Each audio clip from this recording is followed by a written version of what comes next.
the messy middle. Yeah, the Google report. I've actually never seen this before, this image. Yeah. Can you explain to me, I'll put it on the screen and link it below for anyone that wants to look at it, I highly recommend you do, what this image is? Yeah, so we used to think of marketing as marketing funnels. And marketing funnels, essentially, we would push people through a marketing process from awareness to consideration through to trust and commitment and purchase. So it was this marketing funnel, and we're just kind of funneling them through. And that's how we, almost all marketers draw funnels. Yeah. And then Google did some research to see, is this actually true? Is this still how people buy? And they found it's actually not how people buy at all anymore. Top of funnel, middle of funnel, and bottom of funnel has been replaced by a trigger, a totally random journey through a playground where we explore and evaluate randomly, and then a trigger for signaling intent, and then purchase over here. So what this might look like is I might see an influencer talking about her, handbag, and I go, oh, I'm interested in that brand. I'll give them a follow. Yeah. And then I ignore them.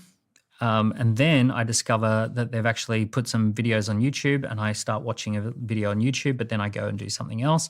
And then I see a review website, and I go on the review website. Then I find out that brand has actually created a waiting list for a new product. So I actually see, I might drive the waiting list. Now I'm like ending up down here. And then I get on the waiting list. They tell me that they're only releasing 500 of that product. Would I like one? Yes, I would. So then I basically go and purchase. So it's no longer a funnel experience because customers have figured out that they can disappear within 3 seconds if they want to, right? They can just jump your fence, and a funnel feels dehumanizing for most people. So they don't like to be funneled. They like to go on an adventure. So rather than thinking of our marketing as a funnel, we want to think about it as an adventure or a playground. So we're going to create things that people can interact with and play with. So they could watch a video, they could listen to a podcast, they could take an online assessment, they could complete a customer needs analysis, they could watch a demo, they could get free access to a trial in a portal, they could join a community, they could join a discussion group, right? So these are all things that people can engage with or play with.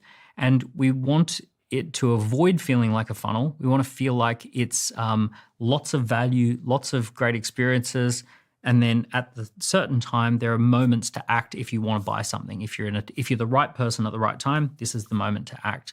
So it's a bit of a different way of thinking about marketing, but it acknowledges the fact that we're living in a very different world where, funnels worked when people were afraid of not seeing you ever again, or that they're afraid that they would miss out, but no one's afraid of that anymore.